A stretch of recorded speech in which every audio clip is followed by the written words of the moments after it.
Violence. Grand Rapids police are addressing the police strategy here for potential protests with police relations and minorities. And 24-hour News 8 Sarah Hurwitz was at this afternoon's meeting. She's live in Grand Rapids with more on how they plan to attack this. Sarah? Well, Chief David Rohinsky stressed the importance of building relationships. And while the president of the NAACP echoed that sentiment, he also said that the racial tension is an institutional problem in our country. This has been an unbelievably tragic and painful week for our country and our community.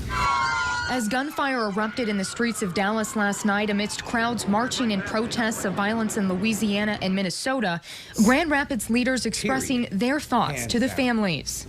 Our condolences definitely go to all of the officers in Dallas, their families, their friends. I personally have family members who are a part of law enforcement, and I could not even imagine if I were to get a call like that. And having an open dialogue about police relations not only in Grand Rapids but across the country. This is an issue of humanity. When somebody can look in the face of another human being and say, I want to kill you and murder you because of the color of your skin, your sexual orientation, or your gender, that is just not right. President of the NAACP, Clee Jackson, said the racial tension is an issue of humanity. He says it's an institutional and systematic problem. How are black people and brown people, how do we double up? How are we going to double up and protect ourselves from being stopped allegedly for having a broken tail light? How are we going to double up and protect ourselves? To Clee's point, the one specific, a little bit of a misrepresentation or perhaps a misexplanation, if you will, regarding the officers doubling up.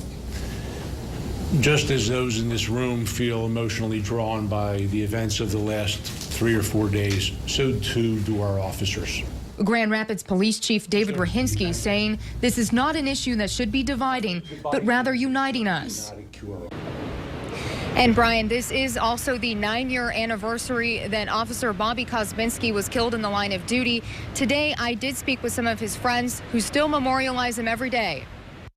On a day like this, you should remember Bobby Kosminski because he was a great police officer. Not only was he a great police officer, he was a wonderful friend and a good son to his mom and dad, and a great brother to his sisters and brothers.